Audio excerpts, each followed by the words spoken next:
Ma? Ma? Ma, nasa na yung bayad para sa kuryente? Kahapon ko ba yung pinapaalala sa inyo, ha? Jenny, anak, naibigay ko na muna sa kuya mo kaninang umaga. May kailangan daw kasi siyang asikasuhin sa pag-apply niya sa trabaho eh. Ha?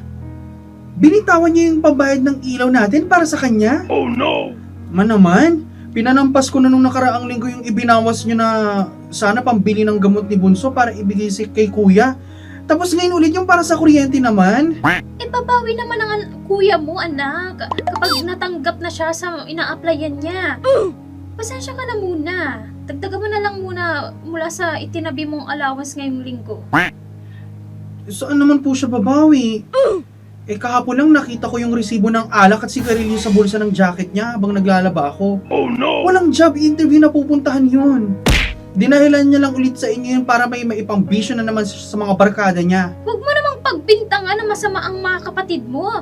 Nagsisikap din naman yung kuya mo ah. Sadyang hindi lang pumapanig sa kanya ang pagkakataon ngayon. Kasi nga pinapalabas niyo laging napag-iiwanan siya ng pagkakataon kahit ang totoo ay tinatanggihan lang naman yung responsibilidad niya.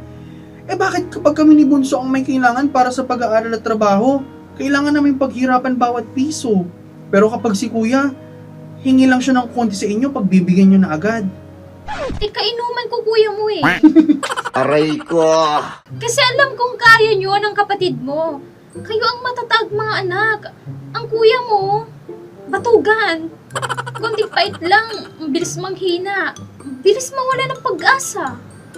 Nay, kahit naman po matatag po kami, kailangan din naman po namin ng suporta niyo. Hindi kami matatag dahil gusto namin. Mabilis kaming natututong tumay sa sarili naming mga paa kasi nakita namin walang sasalo sa amin. Kapag nadadapa kami, alam mo kasi nakatutok ang lahat ng tulong at atensyon nyo kay kuya. Wag mo namang sabihin na hindi ko kayo mahal mga anak. Pantay-pantay ang pagmamahal ko sa inyong lahat. May ka naman mo? Hindi pantay ang pagmamahal nyo. Mas grabe yung trato nyo kay kuya. Pinapasan namin ng Bunso lahat ng obligasyon.